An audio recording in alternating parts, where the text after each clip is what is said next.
तैत्तिरीयोपनिषद प्रथम वल्ली चतुर्थ अनुवाक मंत्र 4 तथा 5। यशो जने असानि स्वाहा श्रेहान वस्यसो असानि स्वाहा तम त्वा भग प्रविशानि स्वाहा स मा भग प्रविश्य स्वाहा तस्मिन् सहस्त्र शाखे निभगाहम त्वयि मृजे स्वाहा यथापह प्रवतायन्ति यथा मासाह हर्जरम एवं माम ब्रह्मचारिणः धातरायन्तु सर्वतः स्वाहा प्रतिवेशो असि प्रमाबाहि प्रमापद्यस्व स्वाहा। हे भगवान, मैं संसार के लोगों में कीर्तिमान बनूं, इसके लिए ये आहुति समर्पित है। मैं समृद्धशाली लोगों में भी सबसे अधिक समृद्ध और श्रेष्ठ बनूं, इसके लिए ये आहुति समर्पित है। हे ऐश्वर्यशाली प्रभु, मैं आप में पूरी तरह समाहित हो जाऊं, इसके लिए ये आहुति समर्पित है। और हे भगवान, आप भी मेरे हृदय में आकर विराजमान हो जाएं, इसके लिए ये आहुति समर्पित है। हजारों शाखाओं वाले अनंत स्वरूप वाले हे ईश्वर, आप में पूरी तरह लीन होकर मैं स्वयं को पवित्र और शुद्ध कर सकूं, इसके लिए ये आहुति समर्पित है। जिस प्रकार नदियों का जल ढलान वाले रास्तों से बहता हुआ अंततः समुद्र में जाकर मिल जाता है, और जिस प्रकार दिन और महीने आगे बढ़ते हुए संवत्सर यानी वर्ष या काल में विलीन हो जाते हैं, हे विधाता, ठीक उसी प्रकार सब दिशाओं से उत्तम शिष्य और ब्रह्मचारी ज्ञान प्राप्ति के लिए मेरे पास आए, इसके लिए ये आहुति समर्पित है। स्वाहा। हे प्रभु, आप संपूर्ण संसार के आश्रय और परम विश्राम स्थल हैं। आप स्वयं को मेरे अंतःकरण में प्रकाशित करें और मुझे प्राप्त हो जाएं। उपनिषद में ईश्वर से सबसे पहले प्रज्ञा बल मांगा गया है। हे भगवान, हमें प्रज्ञा बल दीजिए। मनुष्य के पास केवल साधारण बुद्धि नहीं, बल्कि पुष्ट और विवेकपूर्ण प्रज्ञा होनी चाहिए। हमारी बुद्धि शुद्ध और सात्विक हो, यह जीवन की सबसे पहली मांग है। प्रज्ञा के बाद दूसरी मांग धन की है। हे प्रभु, हमें धन बल दीजिए। ये धन इसलिए चाहिए ताकि संसार में ईश्वर के निमित्त लोक कल्याण के ढेरों कार्य किए जा सके। यदि हाथों से बड़े कार्य करने हैं तो धन की आवश्यकता होती है। उपनिषद में धन से पहले प्रज्ञा बुद्धि क्यों मांगी गई? क्योंकि यदि ईश्वर हमें केवल धन बल दे दें तो हो सकता है कि हम भगवान को दिया अपना वचन भूल जाएं और धन के अहंकार में आकर भटक जाएं। इसलिए ऋषि प्रार्थना करते हैं कि पहले हमारी बुद्धि को शुद्ध करें और फिर हमें धन बल दें। बुद्धि और धन की प्रार्थना करने के बाद उपनिषद में मनुष्य बल मांगा गया है, जिसके लिए इन मंत्रों की आहुति दी जाती है। आमायन्तु ब्रह्मचारिणः स्वाहा, सभी दिशाओं से ब्रह्मचारी मेरे पास आए। विमायन्तु ब्रह्मचारिणः स्वाहा, विविध योग्यताओं वाले ब्रह्मचारी मेरे पास आए। प्रमायन्तु ब्रह्मचारिणः स्वाहा, प्रकृष्ट ज्ञान से युक्त ब्रह्मचारी मेरे पास आए। दमायन्तु ब्रह्मचारिणः स्वाहा, इंद्रियों पर नियंत्रण रखने वाले जितेंद्रिय ब्रह्मचारी मेरे पास आए। क्षमायन्तु ब्रह्मचारिणः स्वाहा, शांत चित्त वाले ब्रह्मचारी मेरे पास आए। यहां स्वाहा शब्द का प्रयोग यज्ञ में दी जाने वाली आहुति के लिए हुआ है। प्रत्येक मंत्र के अंत में स्वाहा शब्द ये दर्शाता है कि ये एक पवित्र मंत्र है। जब मनुष्य प्रज्ञा बल, धन बल और मनुष्य बल से संपन्न हो जाता है, तब वो ईश्वर से चौथी मांग करता है। हे भगवान, मैं जीवन में जो भी श्रेष्ठ कार्य करूं उसमें मुझे यश दीजिए। यशो जने असानी स्वाहा, जन यानी जन समूह में, संसार में मुझे यश प्राप्त हो, इसके लिए ये आहुति समर्पित है। संसार में इतने सारे साधन इकट्ठे होने के बाद भी ये पक्का नहीं होता कि मनुष्य को यश मिलेगा ही। इतिहास गवाह है कि कई बार महान सत्कर्म करने वाले व्यक्ति को भी जीवन काल में यश नहीं मिल पाता। जैसे सोक्रेटिस ने जीवन भर सत्कर्म किए, लेकिन अपने जीवन में उन्हें वो यश देखने को नहीं मिला। कीर्ति के विषय में कहा गया है कि ये स्वयं अर्जित की जाती है, विरासत में नहीं मिलती। अनन्यगामिनी पुंसा कीर्तिरेका पतिव्रता, कीर्ति केवल अपने कर्ता के पास ही रहती है। पुत्र की कीर्ति पिता को नहीं मिलती और पिता की कीर्ति पुत्र को नहीं मिलती। यदि पिता की कोई कीर्ति है तो उससे पुत्र को समाज में थोड़ी बहुत मदद तो मिल सकती है, लेकिन वो कीर्ति पुत्र की अपनी नहीं कहलाएगी। इसी सत्य को स्पष्ट करते हुए कहा गया है, गुणाः सर्वत्र पूज्यन्ते पितृवंशो निरर्थकः वासुदेवम नमस्यन्ति वसुदेव न वै जनाः।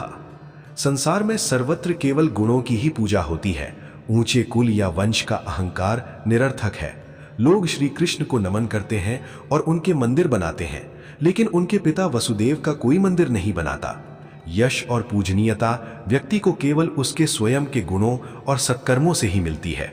जब मनुष्य निस्वार्थ भाव से समाज और जनसमूह की सेवा करता है, तब वो ईश्वर का लाडला बन जाता है, और जो भगवान का प्रिय होता है वो स्वाभाविक रूप से संसार में भी यशस्वी हो जाता है।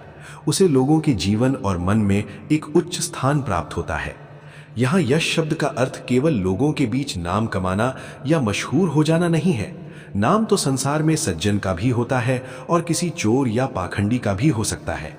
यदि कोई व्यक्ति गधे पर बैठकर रास्ते से गुजरे तो भी लोग उसे देखने लगेंगे और उत्सुकता से पूछेंगे कि ये कौन है, लेकिन इसे यश नहीं कहा जा सकता। इसी प्रकार कोई व्यक्ति अपने स्वार्थ के लिए संसार का कोई काम कर दे तो उसे भी समाज में थोड़ी बहुत पहचान मिल जाती है। राजनीतिज्ञों या राज दरबार में काम करने वाले लोगों को भी पद के प्रभाव से मान सम्मान और प्रसिद्धि मिल जाती है, परंतु बड़े बड़े दुष्कर्म करने वाले भी कुख्यात होकर नाम कमा लेते हैं। उपनिषद में ऐसे खोखले नाम या दिखावटी प्रसिद्धि की कामना नहीं की गई है। लोगों के दिलों और उनके विचारों में सम्मानजनक स्थान पाना ही सच्चा यश है, और ये पाना सबसे कठिन काम है। यदि आप जीवन में 5 व्यक्तियों या 5 परिवारों के दिलों में अपने लिए सच्चा स्थान बना पाते हैं, तो समझ लीजिए कि आपने ईश्वर की वास्तविक उपासना की है। उपनिषद इसी को सच्चा यश कहता है। यशो जने का अर्थ है लोगों के दिलों का सम्राट बनना, जहां लोग आपसे निस्वार्थ और असीम प्रेम करें। ये प्रेम वैसा नहीं होना चाहिए जो केवल स्वार्थ सिद्ध होने तक रहता है, बल्कि ऐसा होना चाहिए जो विपरीत परिस्थितियों में भी बना रहे। सामान्यतः जब तक हम किसी का भला करते हैं या मीठा बोलते हैं, तब तक वो हमसे प्रेम करता है।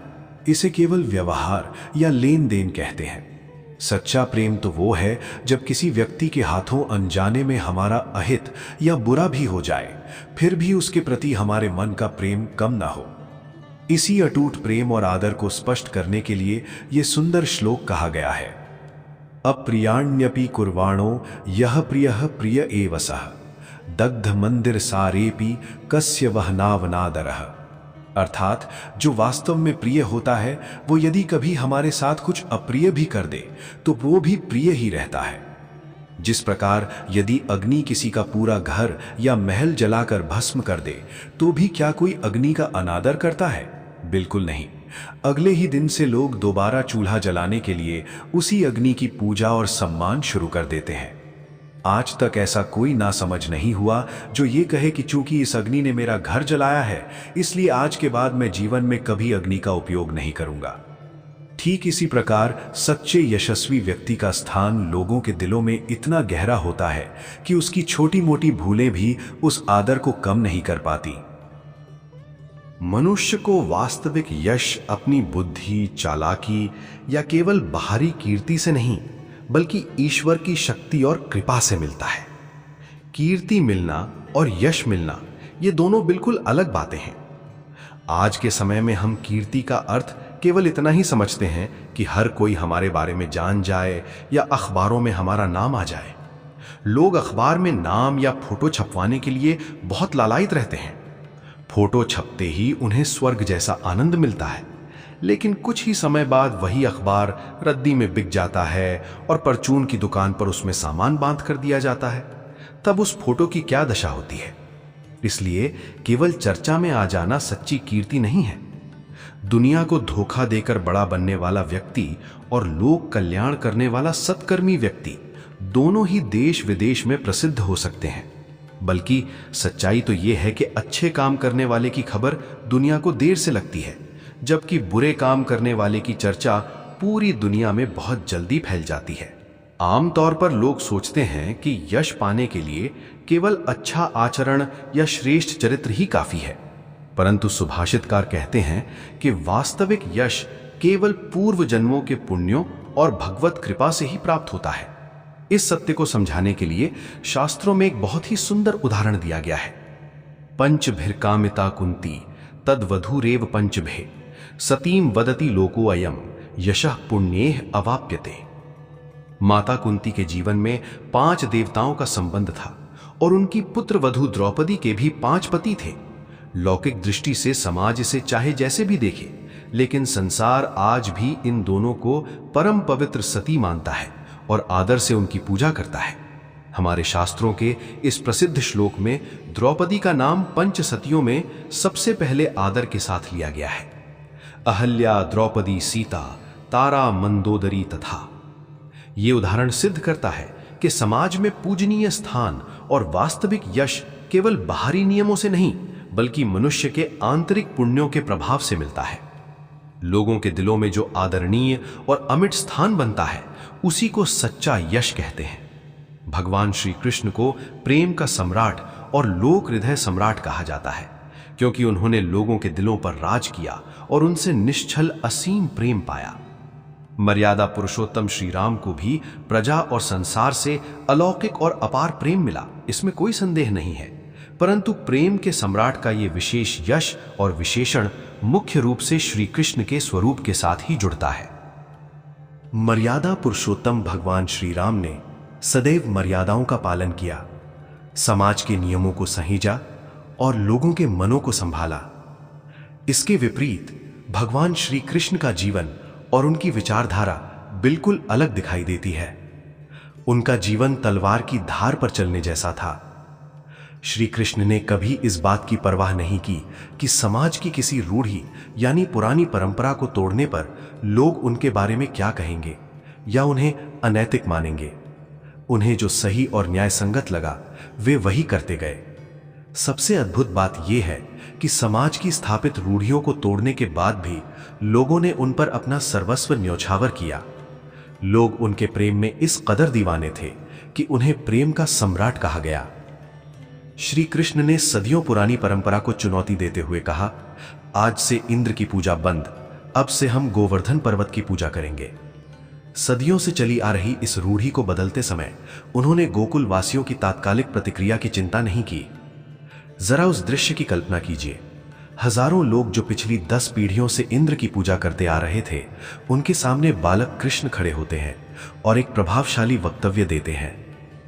अतियजेत निजाम यदि देवताम उभयते श्यवते जुषते अघम क्षितिभृतैव सदैव ताकवयम वनवता नवता किमहि द्रुहा। न जाने उस भाषण में क्या जादू था कि गोकुल के बड़े बड़े बुजुर्ग जो लकीर के फकीर बने हुए थे, उन्होंने तुरंत अपनी पुरानी रूढ़ी छोड़ दी और इंद्र पूजा की जगह गोवर्धन पूजा शुरू कर दी।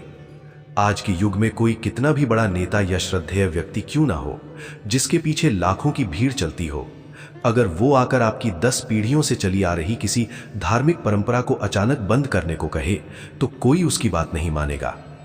लेकिन श्री कृष्ण ने केवल एक आह्वान पर गोकुल के बड़े बड़े विद्वानों और बुजुर्गों को अपनी बात से सहमत कर लिया। एक नवयुवक की बात मानकर पूरी जनता सदियों पुरानी परंपरा छोड़ने को तैयार हो गई। ये इस बात का प्रमाण है कि श्री कृष्ण का लोगों के दिलों पर कितना गहरा अधिकार था। इसी घटना से भयभीत होकर कंस ने कृष्ण को मारने का षड्यंत्र रचा था। सच्चा प्रेम और यश वो है जो लोगों के दिलों में जगह बनाए। केवल बाहरी कीर्ति या प्रसिद्धि पाने वाले को लोगों के हृदयों में ऐसा स्थान नहीं मिलता। उदाहरण के लिए, बड़े बड़े दानवीरों और धनवानों की कीर्ति चारों तरफ फैलती है, उनका बहुत नाम होता है, लेकिन वे लोगों के दिलों के राजा नहीं बन पाते। श्री कृष्ण ने अपने जीवन में कभी लोक दिखावे के लिए काम नहीं किया। उन्होंने ये कभी नहीं सोचा कि यदि मैं अपने सगे मामा कंस का वध करूंगा या अपनी मौसी पूतना को मारूंगा तो लोग मेरे बारे में क्या सोचेंगे।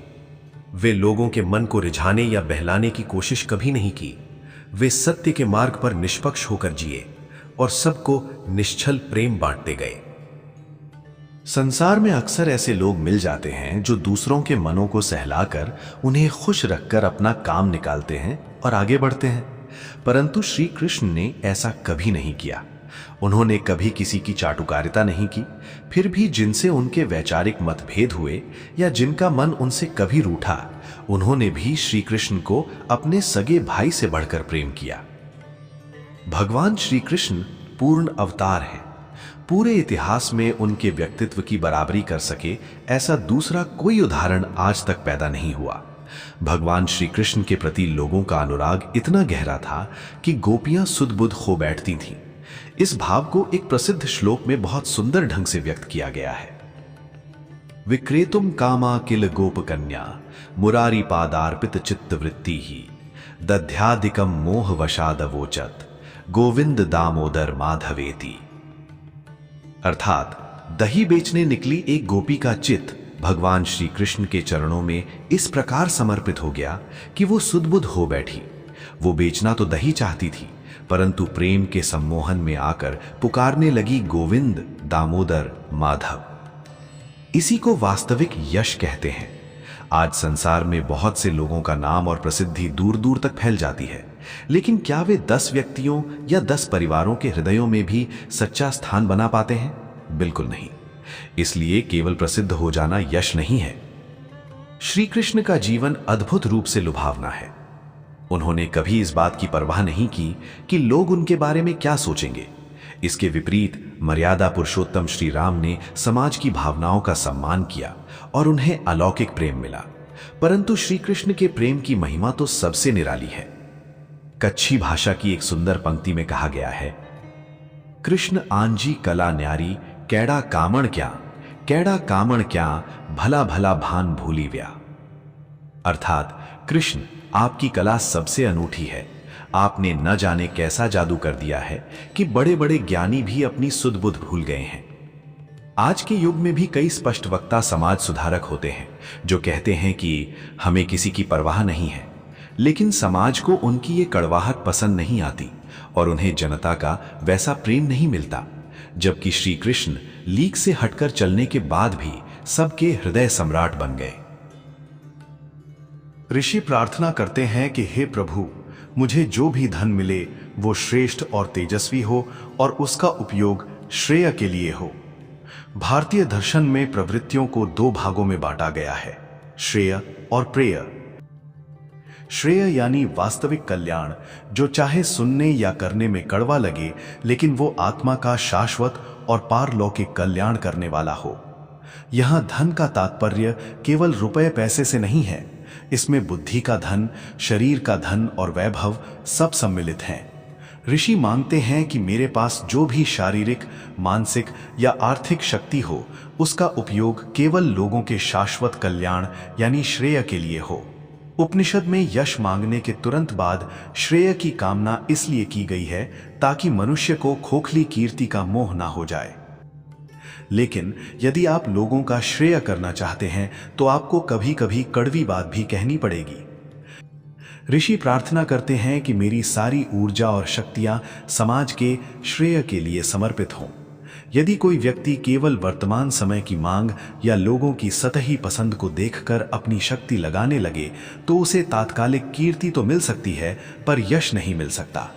दोनों में मूलभूत अंतर यह है कि कीर्ति केवल इसी मृत्युलोक तक सीमित रहती है और मृत्यु के बाद यहीं छूट जाती है, जबकि वास्तविक यश तीनों लोकों में गूंजता है और मृत्यु के बाद भी जीवात्मा के साथ जाता है। जब मनुष्य अपनी बुद्धि से केवल ये सोचता है कि आज के समय में समाज को किस सांसारिक वस्तु की आवश्यकता है और वो केवल लोकप्रियता या बड़प्पन पाने के लिए अपनी बुद्धि का उपयोग करता है, तो इसे बुद्धि का प्रिय के लिए उपयोग करना कहा जाता है। इसी प्रकार जब किसी के पास धन संपत्ति आती है और वो केवल बाहरी प्रशंसा या नाम कमाने के लिए उसे लोगों की इच्छाओं के अनुसार खर्च करता है, तो वो धन का प्रिय के लिए उपयोग कहलाता है। परंतु उपनिषद की प्रार्थना इससे बहुत ऊपर है। श्रेयान वस्यसो असानी स्वाहा। ऋषि ईश्वर से मांग करते हैं कि हे भगवान, मेरे पास जो भी संपत्ति, बुद्धि या सामर्थ्य हो वो केवल श्रेय के कार्यों में ही उपयोगी सिद्ध हो।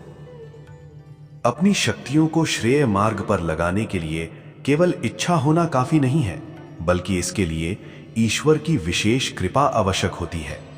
संसार में कई लोग बुद्धिमान हैं और कई लोग धनवान हैं। उनमें से कुछ अच्छी सोच वाले भी होते हैं, लेकिन उन्हें यह ज्ञान नहीं होता कि वास्तविक श्रेय क्या है। परिणाम स्वरूप वे अपनी ऊर्जा प्रेय में ही गवा देते हैं। कुछ लोग ऐसे भी होते हैं जो श्रेय मार्ग को जानते तो हैं, लेकिन उनका मन उस ओर प्रवृत्त नहीं होता। यदि कभी मन हो भी जाए तो वे परिस्थितियों के कारण वैसा कर नहीं पाते। इसलिए मनुष्य को कभी भी अपनी बुद्धि या अपनी मानसिक वृत्तियों पर अत्यधिक अहंकार नहीं करना चाहिए, बल्कि भगवान पर भरोसा रखकर उनसे प्रार्थना करनी चाहिए कि हे प्रभु, मेरी शक्ति को केवल श्रेय मार्ग पर ही लगाइए, प्रेय पर नहीं। महाभारत में दुर्योधन का उदाहरण इस सत्य को पूरी तरह स्पष्ट करता है। ऐसा नहीं था कि दुर्योधन धर्म और अधर्म का अंतर नहीं जानता था। वो स्वयं स्वीकार करते हुए कहता है, जानामि धर्मम न च मे प्रवृत्तिः, जानाम्यधर्मम न च मे निवृत्तिः। मैं जानता हूं कि धर्म क्या है, परंतु उसमें मेरी प्रवृत्ति नहीं होती, और मैं ये भी जानता हूं कि अधर्म क्या है, परंतु उससे मेरी निवृत्ति नहीं हो पाती। अपनी संपूर्ण ऊर्जा को श्रेष्ठ और कल्याणकारी मार्ग पर लगाना अत्यंत कठिन है। इसके लिए ईश्वर की शक्ति और उनकी शरण में जाना ही एकमात्र उपाय है। कोई भी साधारण व्यक्ति अपने बलबूते पूरी तरह श्रेय के कार्य नहीं कर सकता। वो अनजाने में प्रिय के कार्यों में ही उलझा रहता है, भले ही उसमें थोड़ा बहुत श्रेय का अंश दिखाई दे। संपूर्ण सामर्थ्य को परम कल्याण में झोंक देना ईश्वर की कृपा के बिना संभव नहीं है। ऋषि कहते हैं कि हे भगवान, जब मैं संपन्न बनूं तब मुझे सच्चा यश भी मिले और मैं लोगों के हृदयों में स्थान पा सकूं। यदि आप संसार में केवल 5 लोगों के दिलों में भी निस्वार्थ स्थान बना लेते हैं तो मान लीजिए कि आपने साक्षात ईश्वर को पा लिया है। संसार में बहुत प्रसिद्ध हो जाने पर मित्र या शुभचिंतक कहलाने वाले लोगों की भीड़ जमा हो जाती है। शास्त्रों में दोस्त या मित्र की परिभाषा बहुत सुंदर दी गई है। दोषों से तारने वाला ही दोस्त है, परंतु आज के व्यवहारिक जगत में सबसे अधिक सावधान रहने योग्य कोई है तो वो दिखावे के मित्र ही हैं। इसी कड़वे सच को महसूस करके महान साहित्यकार शेक्सपियर को भी कहना पड़ा था, मैं अपने शत्रुओं को भली भांति जानता हूं और उनसे बचने का प्रयास मैं स्वयं कर लूंगा, लेकिन हे ईश्वर, मुझे मेरे दिखावे के मित्रों से बचाइए। लोक में कहा गया है कि पंच परमेश्वर होते हैं। किसी व्यक्ति के हृदय में वास्तविक स्थान बनाने के लिए आपको उसे असीम प्रेम देना पड़ता है। ये कोई आसान काम नहीं है। आप अपनी बुद्धि की चमक या पद अधिकार के रौब से किसी के हृदय में प्रवेश नहीं कर सकते। इससे शायद आपको लोगों का आदर तो मिल जाए, वे आपके सामने सिर भी झुका लें, लेकिन वे आपको अपना नहीं मानेंगे। हृदय में स्थान पाने के लिए आपको अपना प्रेम पात्र खोलना होगा। ये प्रेम आपके भीतर तभी बना रह सकता है जब आप प्रेम के मूल स्रोत ईश्वर के चरणों में बैठे हों। मन को एकाग्र कर भक्ति के द्वारा प्रभु से वो प्रेम का झरना प्राप्त करना ही पड़ता है, अन्यथा हमारा अपना प्रेम तो सूख जाएगा। अक्सर जब मनुष्य के पास साधन नहीं होते तो वो सोचता है कि अगर मेरे पास धन आ जाए तो मैं कितने अच्छे कार्य करूं, लेकिन धन आने के बाद वो अक्सर भूल जाता है कि उसे श्रेय में कैसे इस्तेमाल करना है। उपनिषद में प्रार्थना है, हे भगवान, मैं आप में प्रवेश करूं और आप मुझ में आकर विराजें। जब तक हम पूरी तरह प्रभु के नहीं हो जाते तब तक हम अपनी शक्तियों का सही उपयोग नहीं कर पाते। उन्हें पाने के लिए हमें स्वयं को ईश्वर के प्रति समर्पित करना होता है। आज के समय में भी वशिष्ठ और पतंजलि जैसी अद्भुत मेधा वाले लोगों की कमी नहीं है। हमारे पास बड़े बड़े बैरिस्टर, सॉलिसिटर, डॉक्टर और इंजीनियर हैं जिनकी स्मरण शक्ति और बुद्धि असाधारण है। यदि वे गीता या सांख्य दर्शन पर प्रवचन देने खड़े हों तो गंगा के प्रवाह जैसी वाणी फूट पड़ती है। परंतु प्रश्न ये है कि उस शक्ति का उपयोग कहां हो रहा है। विवेक चूड़ामणि में स्पष्ट कहा गया है, वाक वैखरी शब्द झरी, शास्त्र व्याख्यान कौशलम, वैदुष्यम विदुषाम तद्वद, भक्तये न तु मुक्तये। शब्दों का जाल, शास्त्र व्याख्या की कुशलता और विद्वता, ये सब वाक चातुर्य तो हो सकता है, लेकिन ये मुक्ति का मार्ग नहीं है। वाल्मीकि, वशिष्ठ और राजा रघु ने अपनी समस्त शक्ति श्रेय के लिए समर्पित की थी। आज हम स्वयं को उनसे तुलना में कमजोर पाते हैं। लोग अक्सर कहते हैं कि भगवान की इच्छा के बिना पत्ता भी नहीं हिलता, और इसी तर्क का सहारा लेकर वे आलसी बनकर बैठ जाते हैं। ये दृष्टिकोण अनुचित है और प्रभु की अवहेलना के समान है। सच्चा भक्त वो है जो अविश्रांत पुरुषार्थ करता है और साथ ही प्रभु से प्रार्थना करता है कि हे प्रभु, मैं अपनी ओर से कठोर परिश्रम तो कर रहा हूं, लेकिन आप मेरे भीतर आकर विराजे, मैं आपका हो जाऊं, ताकि मेरी शक्ति का उपयोग केवल आपके कार्य के लिए हो। उपनिषद की ये पंक्ति अत्यंत मधुर और मनन करने योग्य है। हे प्रभु, मैं आपका हो जाऊं और आप मेरे हो जाएं। जब जीव और ईश्वर का ऐसा एकात्म संबंध हो जाता है, तब जीव की सारी चिंताएं समाप्त हो जाती हैं। फिर उसके पास जो भी संपत्ति या शक्ति होती है, वह स्वाभाविक रूप से केवल श्रेय के मार्ग पर ही खर्च होती है। सच्चा भक्त संसार की परवाह नहीं करता। लोग क्या कहेंगे, इसकी चिंता वो करता है जिसका कोई रक्षक या स्वामी नहीं होता। लेकिन जिसका स्वामी स्वयं परमात्मा है, वो दुनिया के चेहरों को नहीं देखता, वो केवल अपने स्वामी की प्रसन्नता को देखता है। एक पतिव्रता स्त्री को जब यह विश्वास होता है कि उसके पति की दृष्टि में उसका आदर है, तब वो दुनिया से नहीं डरती। यदि कोई उससे व्यर्थ के प्रश्न करने आता है, तो वो स्पष्ट कह देती है, जो पूछना है मेरे स्वामी से पूछो, मुझसे क्यों पूछते हो, और वो द्वार बंद करके चली जाती है। वो एक स्थान पर अपनी निर्भरता स्वीकार करके पूरी दुनिया के सामने पूर्णतः स्वतंत्र हो जाती है। यदि मनुष्य ईश्वर के प्रति ऐसी निष्ठा स्वीकार नहीं करेगा, तो उसे संसार में हर किसी के सामने झुकना पड़ेगा, सबके पैर पकड़ने पड़ेंगे। जो ईश्वर से बंध गया, उसे दुनिया की परवाह नहीं रहती। संसार में कर्मों के विभिन्न स्तर होते हैं, जिन्हें 5 श्रेणियों में समझा जा सकता है। पहला और दूसरा स्तर लोकोपयोगी सामाजिक व राष्ट्रीय कार्य। समाज और राष्ट्र के हित में किए जाने वाले कार्यों में अक्सर मनुष्य का अपना कोई ना कोई अप्रत्यक्ष स्वार्थ या यश की इच्छा छिपी हो सकती है। तीसरा स्तर लोकोपकारक कार्य। इसमें मनुष्य का निजी स्वार्थ नहीं होता, बल्कि दूसरों पर उपकार करने की पवित्र भावना होती है। वो सामने वाले की आंखों में अपने प्रति कृतज्ञता अर्थात आदर के भाव को देखने की सूक्ष्म इच्छा अवश्य रखता है। चौथा स्तर सत्कर्म। ये लोकोपकारक कार्यों से भी ऊपर की श्रेणी है। सत्कर्म प्रभु के प्रेम से प्रेरित होकर किए जाते हैं। इसमें इस जन्म में किसी सम्मान की आकांक्षा नहीं होती, बल्कि ये विश्वास होता है कि इसका पुण्य फल अगले जन्म में मिलेगा। आजकल लोग छोटा मोटा अच्छा काम करके खुद ही उसे सत्कर्म का ठप्पा लगा देते हैं। सत्कर्म इतना आसान नहीं है और हमें स्वयं ऐसा प्रमाण पत्र देने का अधिकार भी नहीं है। हमारे कर्मों पर सत्कर्म का ये प्रमाण पत्र केवल हमारे हृदय में बैठे अंतर्यामी प्रभु ही दे सकते हैं। पांचवा और सर्वोच्च स्तर प्रभु कार्य। ये कर्म की सबसे उत्तम अवस्था है।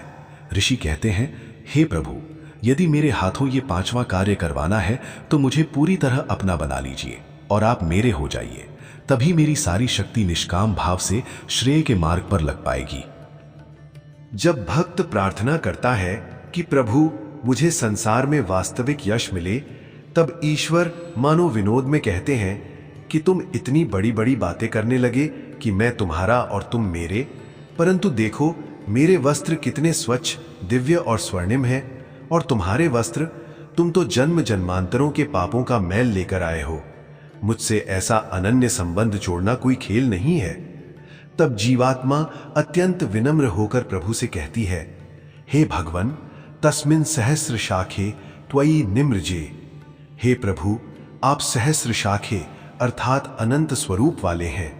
आप हजारों रूपों में इस संसार में व्याप्त हैं और अपने हजारों हाथों से इस पूरी सृष्टि को संभाल रहे हैं। हे अनंत देव, मैं अपने जन्मों के पापों का मैल धोने और स्वयं को पूरी तरह शुद्ध करने के लिए आपकी ही शरण में आया हूं। मैं आपके इस विराट स्वरूप में डूबकर स्वयं को पवित्र कर लेना चाहता हूं। जीवात्मा प्रभु से कहती है कि हे नाथ, मैं पापी, क्षुद्र या तुच्छ हो सकता हूं। मुझे ये भी नहीं पता कि मेरे पाप कितने गहरे हैं, परंतु जब मैं आपके पास आ गया और आपसे संबंध जोड़ लिया, तो भला मेरे पाप कैसे टिक सकते हैं। किसी छोटे बच्चे की नाक तब तक गंदी रहती है जब तक उसकी माँ उसके पास नहीं आती। जैसे ही माँ आती है, वो बिना कहे ही अपने आंचल से बच्चे को साफ कर देती है।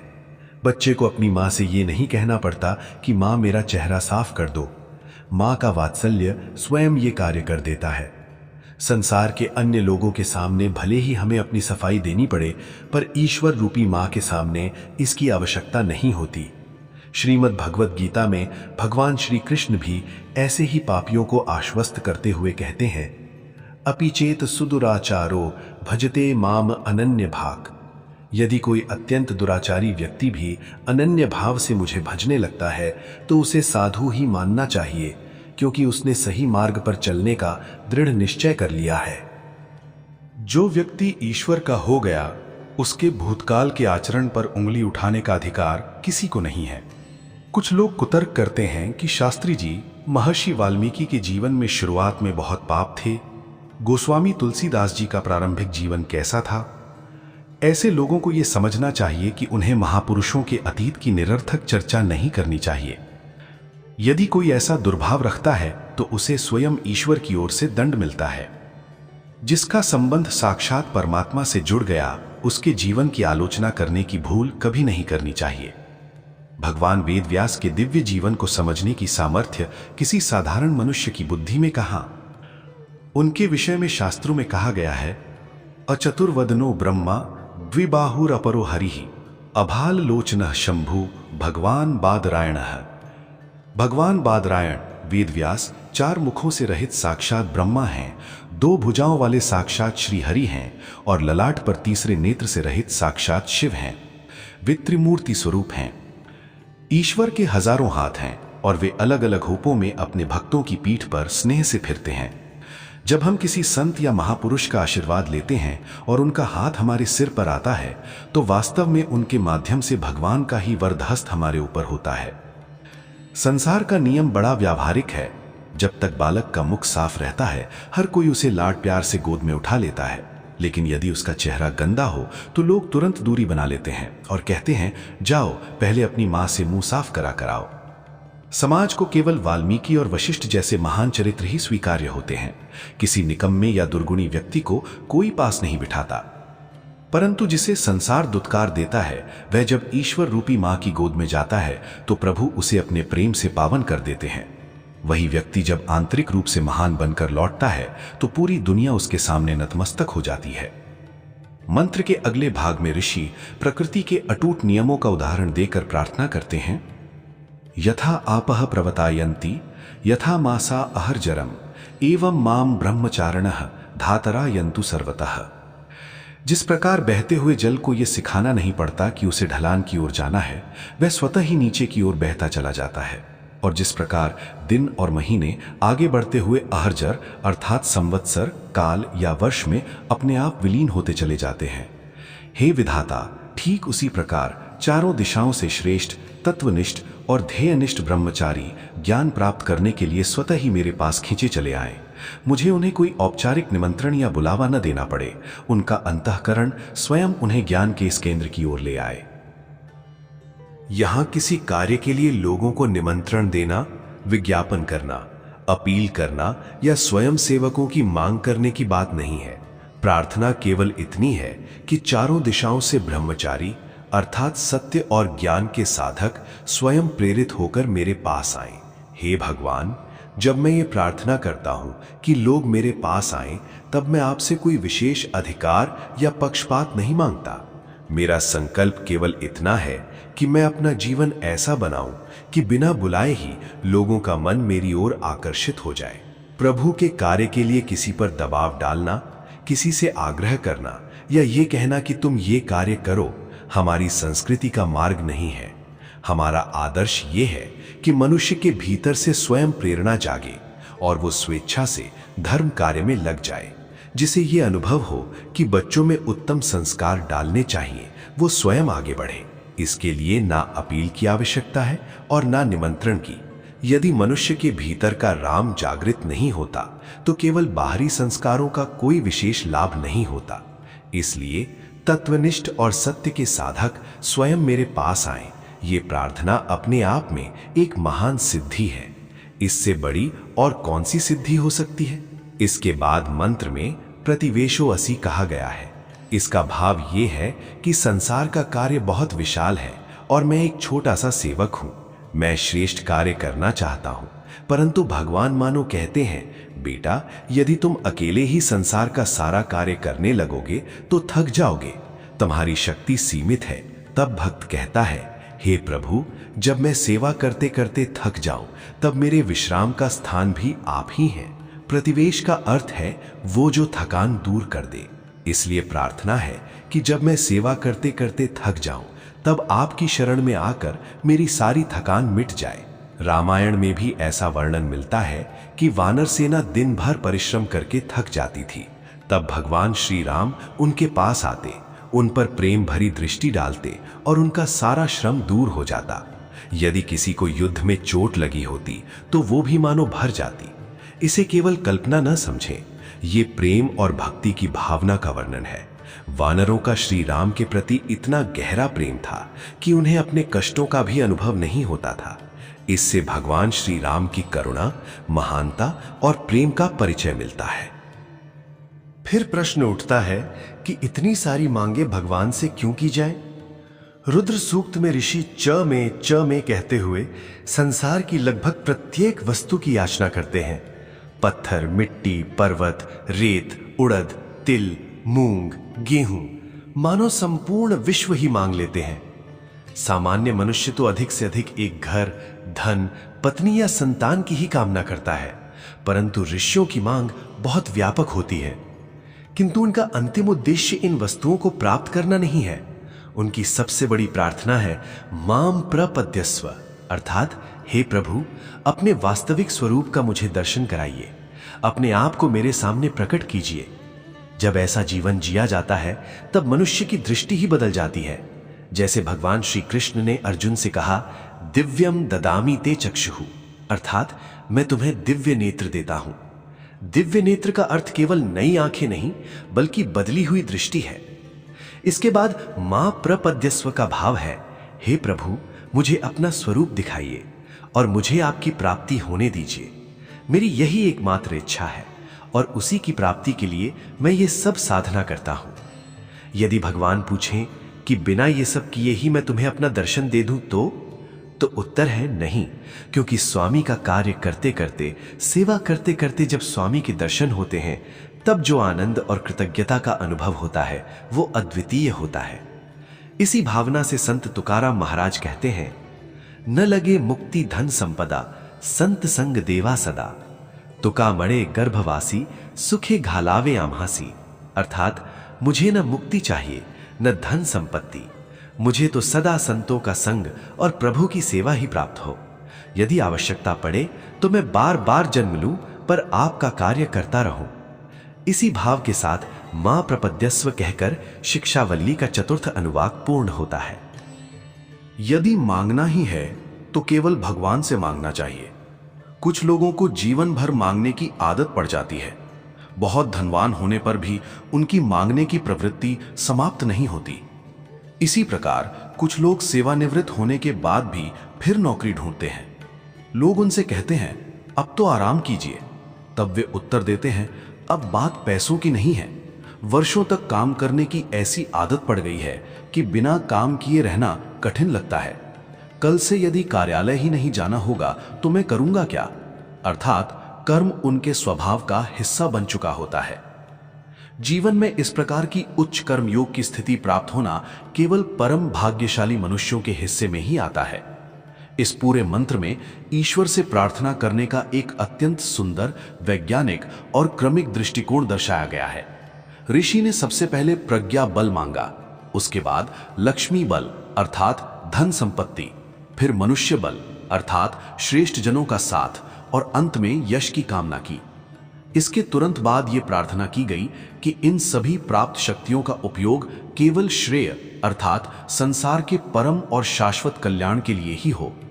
और इस श्रेय मार्ग पर चलते हुए जीवात्मा ने ईश्वर से एकाकार होने की मांग की कि हे प्रभु, मैं आपका हो जाऊं और आप मेरे हो जाएं। इसके बाद ऋषि प्रार्थना करते हैं कि हे विधाता, लोक कल्याण का जो ये विराट कार्य मैं करने निकला हूं, ये अकेले मेरे बस का नहीं है। इसलिए हजारों तत्वनिष्ठ और ध्येयवादी मनुष्य स्वतः ही मेरे पास खींचे चले आए। इसके लिए हमारा अपना जीवन इतना दिव्य, भव्य, उच्च और उदात्त होना चाहिए कि लोग हमसे प्रभावित होकर हमारे पास दौड़े चले आएं। इसी परम सत्य को याद करते हुए संत तुकाराम महाराज ने कहा था, सुंदर मी होणार, अर्थात इस जन्म में मैं सुंदर बनने जा रहा हूं। यहां सुंदर बनने का तात्पर्य किसी कृत्रिम सौंदर्य प्रसाधनों से सुंदर दिखना नहीं है। सुंदर होने का वास्तविक अर्थ यह है कि हमारा जीवन आंतरिक गुणों और विचारों से इतना पवित्र और सुंदर हो जाए कि समाज के तत्वनिष्ठ और ध्येयनिष्ठ लोग हमारी ओर आकर्षित हों। ऋषि कहते हैं कि हे भगवान, मुझे आदर्शों और सिद्धांतों के साथ आपका ही कार्य करना है, इसलिए उत्तम लोगों को मेरे पास एकत्रित होने दीजिए। इस ईश्वरीय कार्य को निरंतर करते करते जीवन में एक ऐसा धन्य क्षण आए जब हे प्रभु, आप मेरे अंतःकरण में स्वयं साक्षात प्रकट हो जाएं और मुझे आपकी प्राप्ति हो जाए। इस परम मांग के साथ उपनिषद की ये प्रार्थना पूरी होती है। ऋषि ने इस वंदना में मानव जीवन के कल्याण की कोई भी बात अधूरी नहीं छोड़ी है। उन्होंने जीवन की पूर्णता के लिए सब कुछ मांग लिया है। सत्य तो यह है कि भगवान से वरदान मांगने के लिए भी मनुष्य के पास गहरी समझ और बुद्धिमता अर्थात अक्ल होनी चाहिए। कुशल याचक वही है जो ईश्वर से केवल एक ऐसा वरदान मांग ले जिसमें संसार का सारा वैभव और परम तत्व की प्राप्ति एक साथ समाहित हो जाए। एक ब्राह्मण था जिसकी पत्नी अष्टावक्र यानी शारीरिक रूप से टेढ़ी मेढ़ी और कुरूप थी। ब्राह्मण को लगा कि इस सांसारिक जीवन में कोई सुख आनंद नहीं है, इसलिए वो भगवान की कठिन उपासना करने लगा। उसकी भक्ति से प्रसन्न होकर भगवान प्रकट हुए और बोले, वत्स, मैं तुम्हें 3 वरदान देता हूं, अपनी इच्छा अनुसार मांग लो।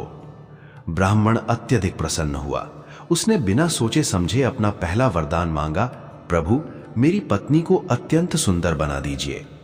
भगवान ने कहा, तथास्तु। भगवान का वरद हस्त फिरते ही ब्राह्मण की पत्नी इतनी रूपवती हो गई कि स्वर्ग की अप्सराएं भी उसके सौंदर्य के सामने फीकी लगने लगीं। एक दिन वो सुंदर स्त्री कुएं पर पानी भरने गई। उसका अलौकिक रूप देखकर लोग हैरान रह गए। संयोगवश वहां से गुजर रहे राजा की दृष्टि भी उस पर पड़ गई। राजा ने अपने मंत्री से पूछा, ये अनुपम सुंदरी किसकी पत्नी है? मंत्री ने उत्तर दिया, महाराज, ये एक तपस्वी ब्राह्मण की पत्नी है। राजा के मन में लोभ आ गया और वो बोला, इसे तुरंत राजमहल ले आओ।